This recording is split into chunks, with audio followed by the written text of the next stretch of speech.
Welcome to Horror Movies with TNA. Each episode, we're going to pick a film, talk about it, and rate it. Word of warning, there will be spoilers. In this episode, we're talking about Messiah of Evil from 1974.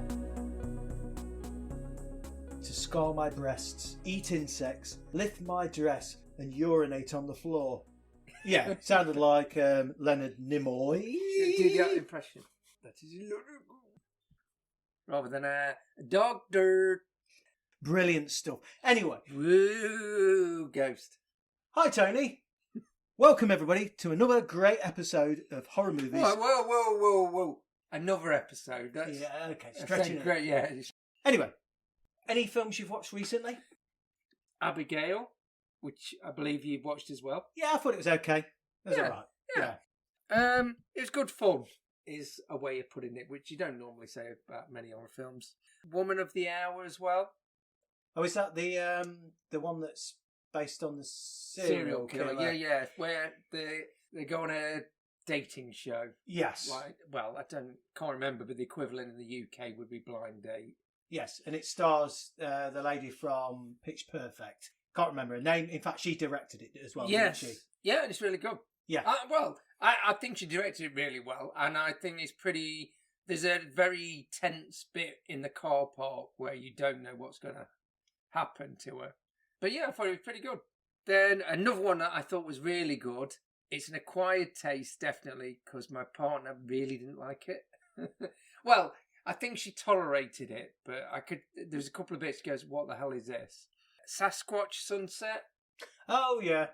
Have you watched it? No, but I've heard it's meant to be good. It is good. There's no talking in it. Yes. Noises. And there's a bit where they find a highway through their forest and they do kinds of protests of every kind on it. Dirty and sexy. Yes. Yes. Yeah, everything on it. Which is a bit unusual. But I thought it was funny and, heartwarming. Yeah, probably, yes. In a way. It definitely weird. That's for sure. I watched Killer Croc 1 and 2. The Italian one. Yes. Yep. Good fun. Oh. Fulci's Conquest. Really? Sword and Sandals. Megan, Wishmaster, Mardi Gras Massacre, Dead Man's Shoes, Anatomy of a Fall, Heretic, Thanksgiving. Anyway, that's it for films we have watched. Yes. Any kind of recommendations? Nothing terrible. Okay. Let's get into the film we're here to talk about today, which is from 1973, Messiah of Evil. Original title, The Second Coming. It was also called Night of the Damned. I think it came out in 78. It was released as Return of the Living Dead. But then there was a legal battle, actually with Romero, because they used images and taglines lifted from Night and Dawn. It was also released in 83. Really? It was released in 83 as Dead People, and it also had a limited run as Revenge of the Screaming Dead. Yeah, I can get because I was thinking it doesn't remind you of a lot because this is another one where it's its own thing. Yes. But there's bits like the original Night of the Living Dead where you don't see him eating them, but they all crowd round. And, oh yeah. Yeah. The original Morera, it's definitely nicking from that a bit. Massive. Heavy dollop of artiness, to say the least. Yes, definitely. Directed by Willard, Huyck, and producer wife Gloria Katz. So Willard Huyck will be best known for Howard the Duck. That and Best Defence with Dudley Moore. Did they write one of the Indiana Jones? Were they involved with one of the Indiana Jones films? Yeah, they've had an eclectic kind of mixed bag. Well, Best Defence is bollocks as well. Eddie Murphy was dead famous at the time, so they said, let's just cut him into it. So they literally cut him into the film in a tank to spruce up the film. Now you know. Just sprinkle a bit of Eddie on it. Yeah. Music by Philan Bishop, who also did music to Severed Arm and Kiss of the Tarantula. Right. Thought it was good at the beginning. Then it sounded like the BBC Radiophonic Workshop kind of kids programme noises. Again, there's bits where it does sound like a keyboard being thrown down the stairs. Yeah, but again, it reminded me, it was kind of childish in a way. But again, if it is 73, it's the early electronic music, and even says electronic music by Yeah. not music by. So, but having said that, at points where it was just going, which is me. Disjointed, so it matched the film perfectly. I think Yeah. we've got Tom, played by Michael Greer. Arlety is our main character. That was played by Marianne Hill, and we'll get into the performance and everything as we talk about the film. She was in High Plains Drifter, Godfather Part 2, Schizoid, and Blood Beach. We've got Tony. Hi, with an I. Joy Bang. Laura was played by Anita Ford. She was a hostess off The Price is Right. Oh, great. Joseph Lang was Royal Dane. He was in Something Wicked This Way Comes, House 2, Killer Clowns, and Ghoulies 2. Charlie, played by Alicia Cook Jr. They were in Salem's Lot, Blackula, Night Stalker, The Scarecrow, and Rosemary's Baby. Isn't Gloria Katz in it as well at one point? Is she the one in the shop window that is it Tom talks to for no apparent reason? When he's in the town, yes. Yeah, and she's got blood trickling down and goes, "Oh, it's too late then." Yes, can't help you. The gas attendant at the beginning was Charles Deerkopf, who we talked about recently because he was the killer Santa in Silent Night, Deadly Night. The albino trucker was Benny Robinson. He's an interesting character. Yeah, he acted better when he didn't say anything. And that's about it for the stars. There is some other people in the film that I'll mention. There's a few famous people, like I say. Yes, we'll get into that.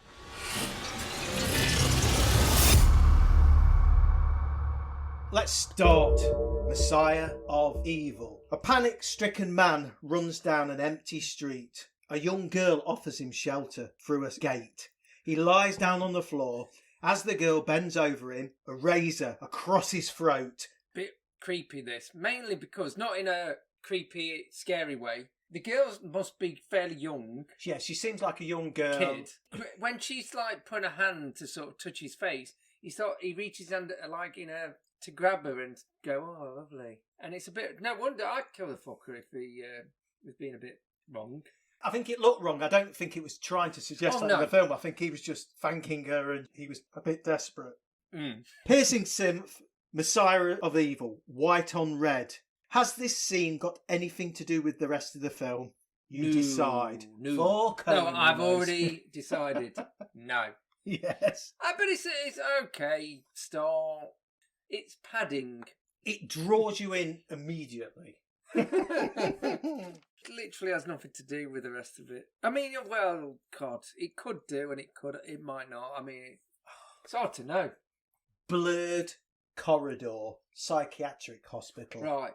Cinematography in this, really great. It's like a bright white corridor. And we look down the length of the corridor, and it's out of focus. And it looks like a dark sort of woman-like figure floating. And then there's a voiceover from her, which you're probably going to fucking tell me all of shitting about. Immediately I thought the cinematography in this is ace. And there's lots of good bits through it. Yeah. This looks really great. The dialogue, we'll get into. They say that dreams are nightmares perverted. They watch me now, wait for me to scar my breasts, eat insects, lift my dress like some crazy old woman and urinate on the floor. That was some weekend, that.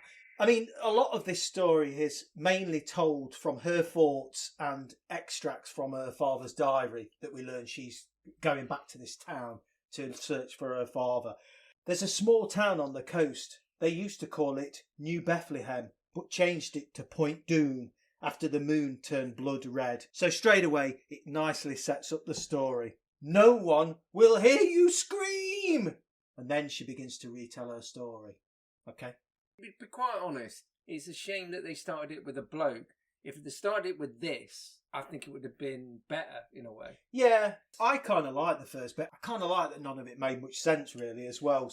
I tell you what, I don't mind that it doesn't make sense. I don't think it's as well shot as a first shot. That would have been great. But a bloke going against a wall and then lying near a pool and then desperate. It wasn't. You could have begun it a lot more nicely shot. A lot more better. Yeah. Anyway, her father has sent letters to her that seem to suggest he wasn't well. So she travels to Point Doon to try and locate her father. She arrives at a gas station. The attendant is shooting at coyotes or dogs. This is Charles Bierkopf, don't forget, the evil Santa. And then a red wagon rocks up, being driven by an albino guy. Yep. $2, no knock, he said as well. Don't know what that means. But $2, no knock. No. I don't know what that means, no. No, I didn't. He has a quick look in the back of the truck as he's filling the albino's truck up, and there's bodies in there. Yeah, it's probably the goriest bit, because there's one body there with no eyes. Yes. There you go. So anyway, Arlety arrives at this gas station to fill her car up, and then this albino truck driver arrives, and the gas attendant sneaks a look in the back of this truck, sees all these dead bodies. He shoos Arlety away, says, yeah, don't worry about paying, off you go. Arlety goes off, and then we return to the gas station, or to the garage, later on that night, in a scene reminiscent, very like Halloween 4. So that evening, the attendant is set upon, someone jumps out of the jacked up car, and I thought the body being lifted, covered in blood, is quite good. I thought I quite like that. Bright red blood. Bright red.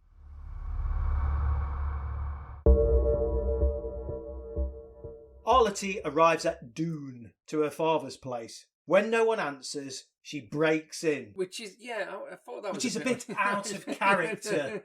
Yeah, it's unusual. Rather than going, Dad, you're not in, I'll just smash the window. So, let's meet one of the main characters straight away, which is the interior design of her father's house. I loved it. The colours, very bright, almost Argento, Bava. And I loved the faces, the backdrop of the kind of shadowy faces. All her father's work, I imagine. Yeah, that's the excuse of why it's so weird in there, that there's lots of faces, lots of colours and that, because her dad's an artist. In the bathroom, there's a great bit with... It's almost like a queue of people, isn't it? I thought that was really great. But no, when she's walking down the stairs and it's very red against the wall, but then there's a blue light on her, I immediately went, this is like Suspiria. And it might have been the version we saw. Like I say, we got the AI 4K upgraded restored version, wasn't it? Yeah, which is very good quality. Yeah, I didn't think the interior did seem to be in keeping with a recluse artist. Usually they're painting with their own shit and stuff, but quite luxurious with a swing bed and a stuffed dog as well, which was odd. But yeah, there's a big dwelling on the dog where she's looking at it and then just walks around it. I mean, there's a big dwelling on a lot of stuff. And again, she finds his diary at this point. She searches around the house and she finds his diary. And he's certainly, in the extracts that she reads that we hear, he seemed to be losing grip of reality. And he talked of faces haunting him, shadowy figures. And again, it harks back to the murals on the wall of the shadowy figures. So it's quite good use of the interior design. What I would say, it feels, there's bits of it, walking on the beach, it's almost like there wasn't any sound recorded sometimes, and or a plot thought about. They just went, we'll just record stuff that looks really good and later on explain it via voiceover. That'll cover some of the plot. We'll do cracks. something with it. Yeah, and I haven't got a big problem with that. No, but it's a kind of a bit obvious sometimes. You go, this is really pretty. The voiceover is not really explaining it. It's just talking about something else, but it's... And maybe that's why some of the dialogue's an afterthought, almost. We spend the evening with her in her father's house, searching around the house and finding this diary. Next day, she visits an art gallery. The art dealer, who's blind, she talks of her fingers moved like a pale spider over my face. Evocative, I like that. They tell her nothing, although they mention some other people looking for Joseph Lang. That's her father's name. Looking for Joseph Lang, staying at a local motel. So that gives her a clue of where she now needs to go. Also, there's a bit with that blind woman that I was trying to work out. So she's a blind and dumb, because there's a bit, she goes back to the guy and just starts... She taps on him. Well, I can't think... I'm going to say it. Fingering his hand. Yeah, she taps on him. Yeah. Like Morse code. Yeah. To tell him. Well, it's not. It's just Morse flapping code. about. Dot dash. No, listen. About. I could see it. She was going ... dash. That's Lang. Yeah, right. Anyway, but you didn't. Yeah, but no, the voiceover doesn't say it, and no one says that she's also dumb as well. Yeah, she's just blind. Yeah, but I think it's an interesting idea. You're an art dealer, and you're blind. This is really arty, this bit, I thought. Oh, yes. So she goes to room 7C, and there she meets some weirdos. Well, yeah, she opens the door a little bit, and there's a tramp who's a famous tramp from numerous films. Yeah, when she opens the motel door, a local loon is staring at her and babbling. Charlie says, "I'm as old as the hills. Mama delivered me herself, pulled me from between her legs. Bloody little mess, just about to feed me to the chickens." So there's a lot of odd dialogue and odd staging of this bit. Yeah, I mean, like you said with the what did you say? The pale spider. Yeah. It's bullshit poetry in a way, for the sake of it. But go on. I like it. Why not? We do get to meet Tom, our Portuguese-American aristocrat, and his two groupie pals, Tony and Laura. It's all quite odd. Blood red moon, people started bleeding, children eating raw meat. At one point, Tony, one of the groupies, says to Tom, "What's a retort?" And Tom says, "Tony, you're half girl, half child, half wit."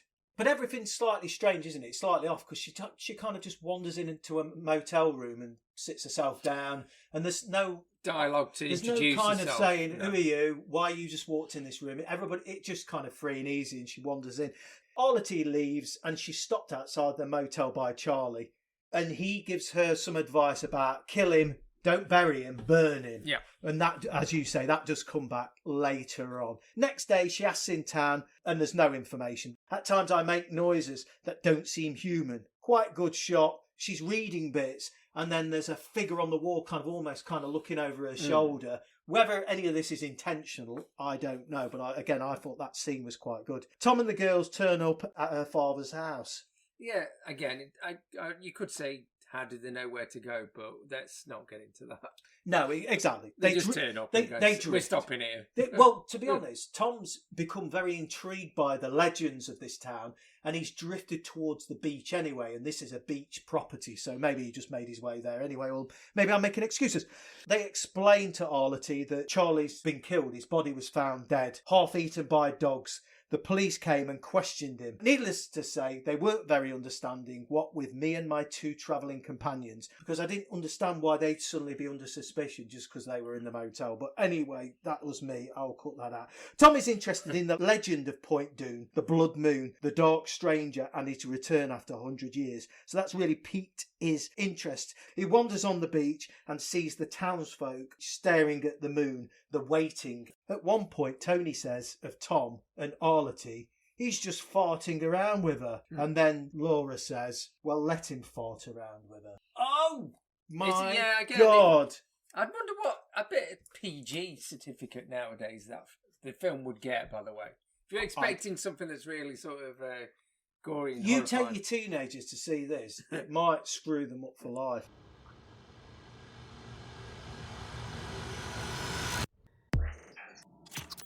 Laura leaves because she's jealous and she's had enough because Tom's paying too much attention to Arlety now they're there. She wanders into the seemingly empty town where she gets picked up actually by the albino truck driver. The albino scares her with all his rat eating. Yeah, he goes, I've been on the beach getting these beach rats. Yeah, because they're a thing.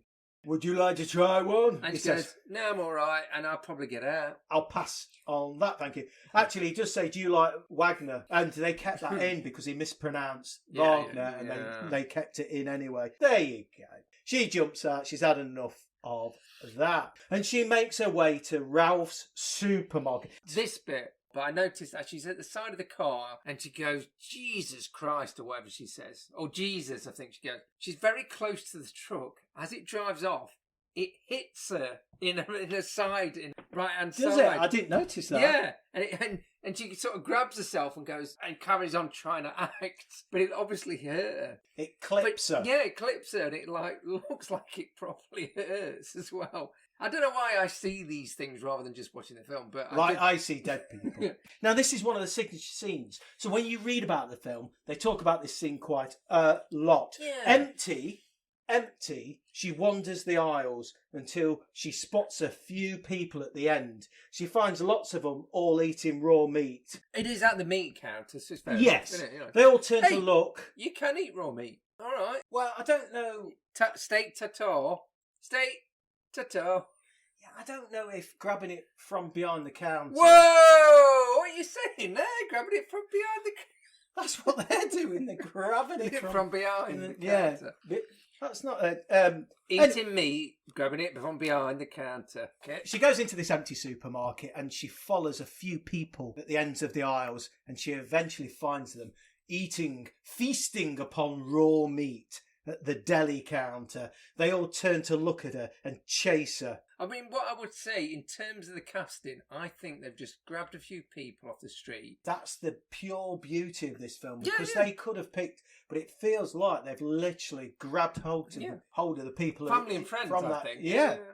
It's great. It's a great scene. I agree. It is one of the better scenes in it as well. And then they chase her, and they all group around. And this is the bit I think you said earlier. We don't see much blood because essentially you see a mob descend upon her, and you either see a little bit of a hand or something. And but it's you don't... better for them. Yeah, it's absolutely. And, well, I mean, if it suddenly then jump cut to her getting her face ripped off, we would have gone, if it had been Day of the Dead, where they see him literally pull her to bits. What it does is, as they descend on her, jump cuts to the veg or something, and then back to her. So it even intersperses the cuts so you don't see more. It doesn't cut away. You carry on hearing her struggling and screaming. It cuts away to other bits of the supermarket, which I thought were quite good as well.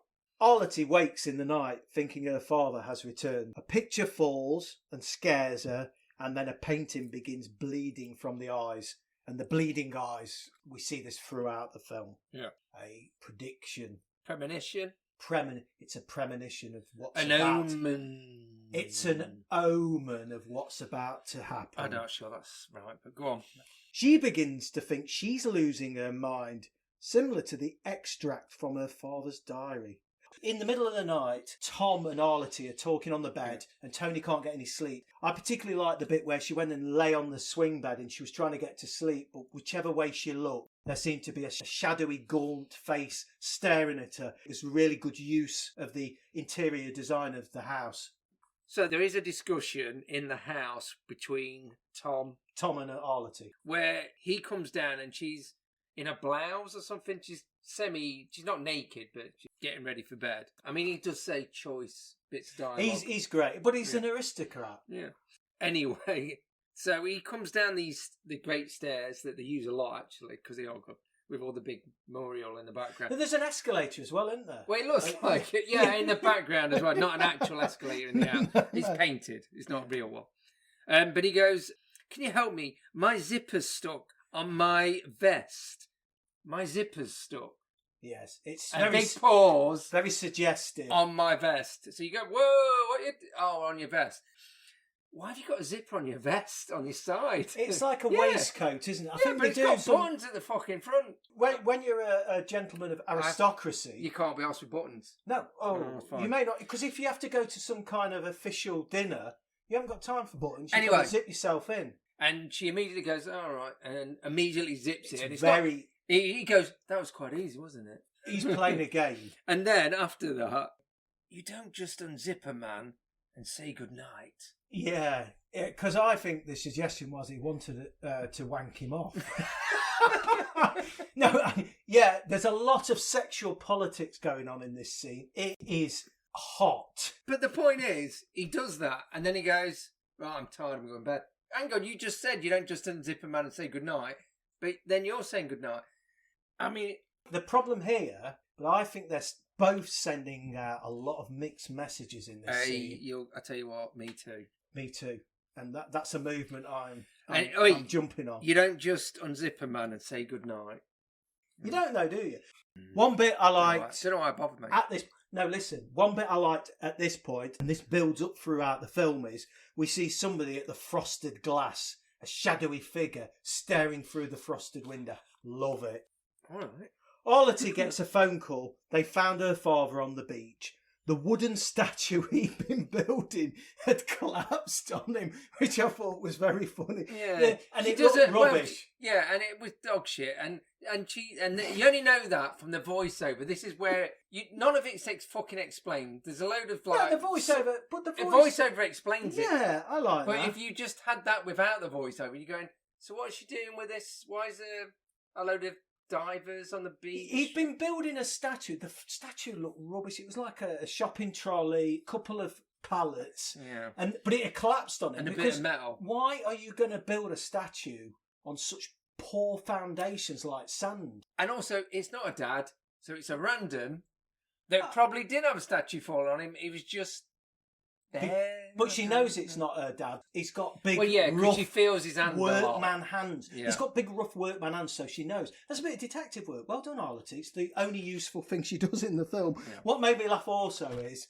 the police had got frogmen down to stand in knee-deep water to look for the body, and I'm thinking, well, he's on the beach there. Yeah. What the fuck are you all doing? Well, maybe he's missing his tiny, not so rough hands. His tiny. Oh, so you think they swapped his hands out? The blood red hand swapper. The blood red moon. They need to just look on the beach anyway. Yeah, so Arlette knows it wasn't her dad. She saw the body's hands, not an artist's hands. They were big like fucking shovels. Arlette has started bleeding from her eye.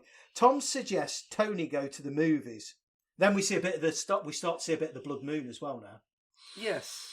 And we see a shitload of a movie as well. Oh, right. So the film, when she arrives at the cinema, on the side it says, Kiss Tomorrow Goodbye, which is a James Cagney film. You dirty fucking rat. She actually gets 72% on Rotten Tomatoes. So not a bad James Cagney film, that. You dirty rat. You dirty fucking rat. Yeah, but the actual film it comes up with is gone with the... Sammy Davis Jr. Well, what's it say? Gone with the... Wind. No, gone with the West. Yes.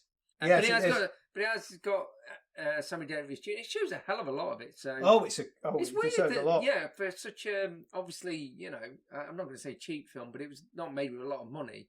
They got the rights to another 1960s film. I mean, what I think they should have done. This is an idea. Made a film. They should have actually shown the whole film, so it's a film within a film. So it's 3 hours long. It nearly does, though, doesn't it? I do like this scene, by the way. So I'm going to say now, this is absolutely my favourite scene. But wow, padding to the extreme. Yeah, absolutely. They probably went, shit, this isn't an hour off. But do you know what? In some ways, I like it even more because the longer this scene lasts, I enjoyed it. So Tony goes in and buys a ticket. And actually, as she goes into the cinema, people start locking the place behind her. So she goes in, she nicks some popcorn. Tony. She goes in, buys a ticket, and as she takes her seat, she notices 3 people seated. Big cinema. So we've got one person sat at the front, one to the left, and one to the right. Actually, the one to the right's doing knitting. So there you go. Nobody turns, nobody moves at this point. And Tony goes and sits in probably the prime spot. Yeah. Bang in the middle of the rows. Beautiful. She looks at them in turn. When she looks back at the guy in the front row, and this is the bit that probably where I said, I like this film. I'm telling you now. So she looks to the left at the guy, doesn't react, doesn't turn. She looks to the right at the woman knitting, doesn't turn. And then she looks to the guy in the front row, and we see her reaction. And then it shows the guy in the front row. And just as the lights go down, we see that the guy's staring back at her. And that bit I thought was really good. I mean, you may or may not have noticed that. Yeah, it's only brief, but really, really good. Anyway, hang on a Western. Sammy Davis Jr., Gone with the West it was, as you said. That only got 25%. On Rotten Tomatoes as well. That might be where they got the rights to it. As Tony watches the film, sounds amazing, the rows behind her start to fill. She's unaware of this at this point. Yeah. Really slowly they fill. I wrote, we get to see most of the film. She realises when 2 people join her row and sit kind of either side of her. She decides to leave at this point as she notices the people all behind her. She goes out and she tries the doors at the back. They're locked.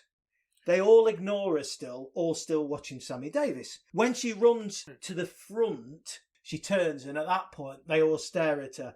The screen goes white, which I thought looked really striking as she goes to the front. Yeah, it's just black at the top and bottom, big white chunk in the middle with her there, and then they converge. The mob descend upon her. And again we see an upstretched arm as they kind of drag her down. The Yeah, music, it is bloody, but it's bloody arm, but you don't see what they're doing below the frame. yeah, and the music actually is all over the place at this point as well. Yeah, he's chucked it down a big staircase to the keyboard at this point. Yeah.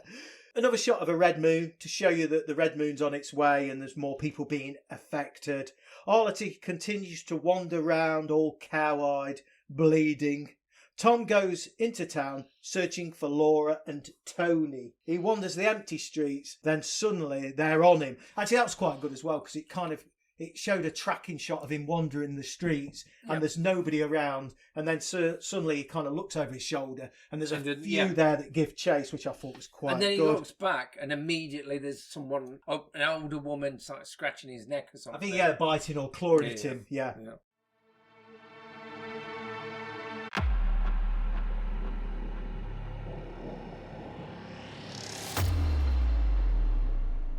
Back with Arlety, Dad's diary continues to tell of his descent into madness, and she seems to be following the same path with the same symptoms. At one point, she spits up a plastic fly, followed by bugs and lizards and all sorts of shit. Then you see she sort of like gobs up into a sink. Yeah. But then they put a tiny little salamander, some worms in there in a bit of water that she's meant to have done. But yeah. In her actual mouth, it's one of them little plastic joke shop things that you see. Yes, that's fair enough, you know. Oh, loved it. Back with Tom in town, the police turn up. I like this. To be honest, out of all the scenes, this is probably my favourite. Okay, that's good. Because it was, you know, you think, oh, right, so this is unexpected because there's no one in town, but yet the police are still here. And they turn up and then just start shooting at these big... Well, but it is a big mob, but they're slowly meandering towards let's say they hired 20 people. But the police start trying to clear the streets. Yeah, properly shooting at them. And then... What follows can only be described as action. The cops shoot into a crowd of people and then the two cops turn on each other as one's eye starts to bleed, which is the clear indication. Yeah, I thought it was quite good because they're both like trying to protect and then one of them just goes, oh, I've got a bleeding eye, and then just shoots the other copper as he runs away. Yeah. I liked it, I think, because it was totally unexpected. And then as the cop falls on the floor, again, the mob descend. We don't see anything again because they descend upon him. Yeah. And again, saving a tiny penny on expensive effects. We can't really see anything, but Tom legs it. So he legs it while they're all kind of distracted by munching on the cop. Arlety's dad's back, Joseph Lang. As I live and breathe, where the fuck have you been? He turns up, he tells her of the legend, and we get a flashback. Oh my God, the flashback. That's great, wasn't it? No. He came 100 years ago. Yeah, and this is where I thought, again, I went, oh, I don't need this. No, one thing I'll say about this film is I was really keen that they didn't try and explain anything. And this bit tried to explain it. A dark stranger. The minister basically returns and he eats the hunter, well, partially eats the hunter, and then he caused havoc. And then off he goes into the sea and says he'll return in 100 years.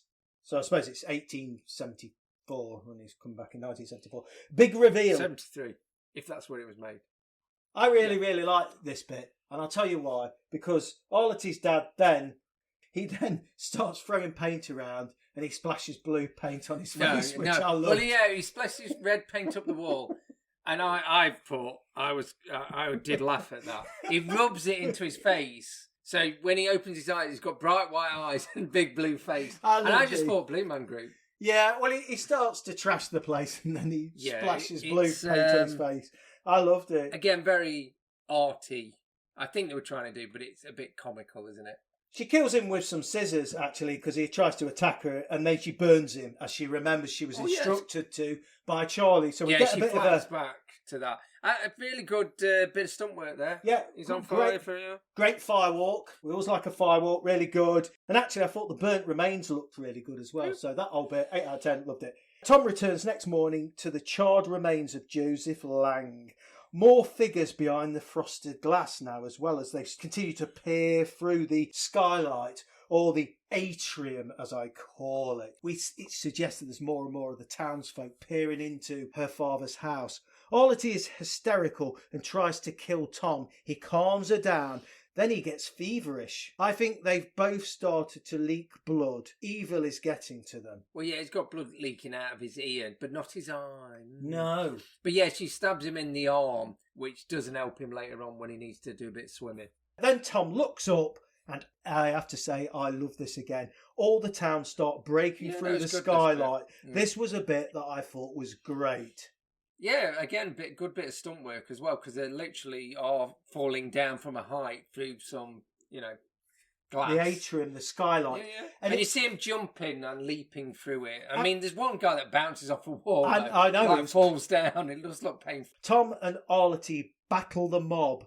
They escape to the beach. They opt to swim. Bad idea, as it turns out. Tom drowns. He's got a bad stabbed arm, like I've explained. I know, he can't really swim, and can she he? Also explains it on the voiceover in case you didn't get it. It would, again, this bit would have been better without the voiceover. Tom couldn't swim, he had a bad arm. But it's good, because then it's her in the water and it zooms out, and she literally is in the middle of the ocean. I tell you, I thought that was impressive, because she's in the middle of the sea, and when it zooms out, as you say, she's in the middle of nowhere on her own. Yeah. So I was quite impressed by that. The confusing bit is the next bit, in a way, because it says she was rescued by all the people that would normally eat her, dressed up for a sacrifice or something. Oh, yeah. Tom drowns. Arletty doesn't. She gets pulled from the water, and they offer her up to the dark stranger. That's it. They free her in the end, knowing the world will think her a mad woman. We end where she started, in a psychiatric hospital. Yeah, it doesn't make sense, because you think they're going to sacrifice her, but then they decide, well, we won't sacrifice her because they won't believe her anyway. Well, do you want to fucking sacrifice her or don't? But anyway, it feels like they did some footage of her in a nice dress near fire, and they went, that looks really good, let's show that, don't waste it.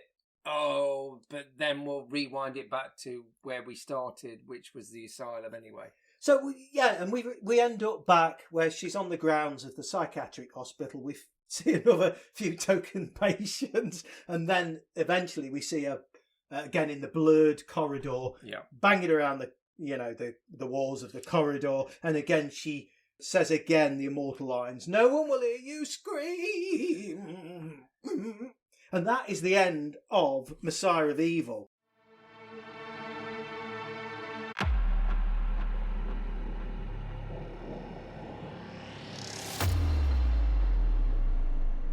Little interesting fact for you on this film as well. In the initial scene with the slashed victim, that was Walter Hill, the producer of Alien. Oh, right. I did see his name on there. Yeah, and obviously we have this line where it says, "No one will hear you scream." So this was lifted directly from this film and used in Space, "No one will hear you scream" for Alien. Which I thought was quite interesting. Or is it just coincidence? Well, he's in it, and the line in the film is... Yeah, go on. Yeah, so no one will hear you scream, so I'm assuming it's got to be true. Or maybe coincidence, but anyway. So, I like that. Oh, and also, there was an alternative start and ending to this film, where it had some music playing. Hold On to Love by Rain McKinnon. I'm going to play it you now, and you can tell me your opinion of... somebody online has done... Let's see if I can find... Added it on.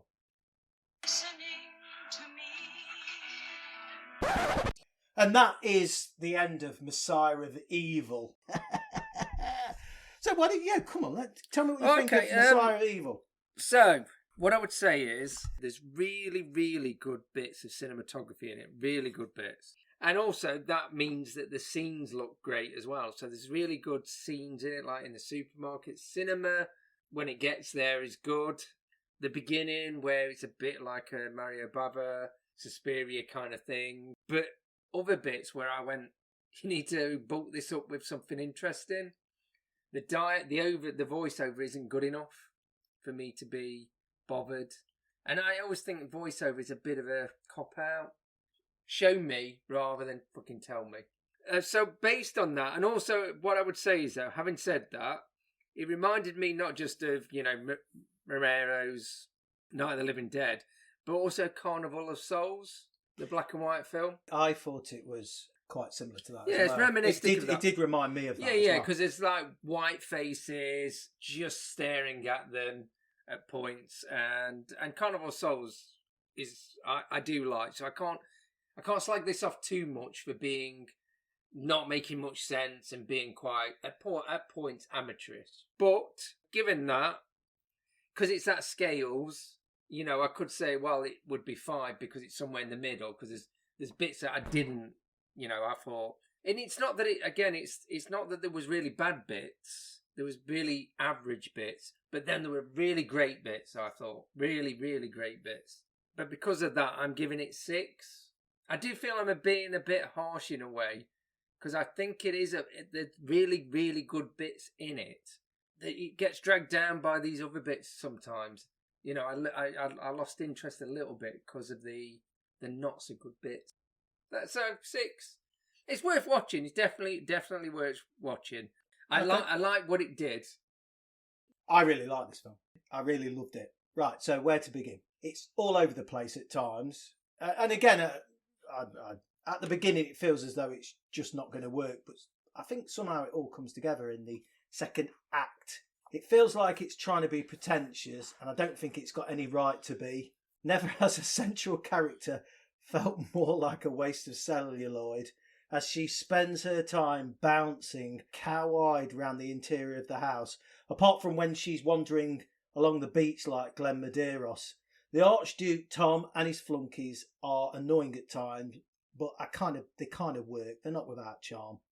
It feels mysterious and ambiguous, but I'm not sure whether this is by design. Actually, there are stories when I read up of how they ran out of money, and the original plan was to kind of elaborate on the story and have a subplot that would have tied Arletty and her father back to the stranger in some way. But I'm really glad that they didn't do that. I'm glad they didn't try and tie up the loose ends in a nice pretty bow. If your thing is for a film to have a tight, coherent storyline, then you need to move on to the next town. It has plot holes and makes no sense. I think that's kind of the film's superpower. That, along with, I'm sorry, I've done a bit of a countdown of the things I really liked about it. Father's blue face, enough said, love that. Supermarket scene was really good. The bit where they jumped through the skylight, I really liked. Although when they do drop down, this leads to a fight that does feel slightly like a fight from the 60s Batman TV series. Fucking plunk. Interior design was a real bit that I loved. I thought it was a character in itself. The paintings on the wall, scenes and faces, I loved it. The chain bed, get yourself a chain bed. But by far my favourite bit was the cinema scene. I loved that. And that split second, it's amazing how, for me, I'm so easily swung. The split second, which I know you didn't even notice, where the guy in the front row kind of turned that split second and kind of looked at her. I loved the film from that point onwards. So I give it 8. I loved it. And I think this is a film, you're kind of in the balance with it, but I think there were a lot of people who would absolutely fucking hate this film, and there will be people that absolutely love it. So I think it'd be quite a Marmite one, this one. I think people like it or hate it. I can see its merits. So that is Messiah of Evil. So we give it a 6 and an 8. So that's pretty good, I think. I know you're not sure. I actually, on this film, the second time I watched it, I enjoyed it even more. I think as well because I was looking forward to seeing the cinema bit. So interesting, isn't it? Messiah of Evil.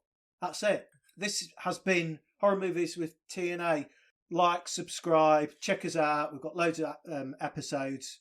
We're great. Aren't we?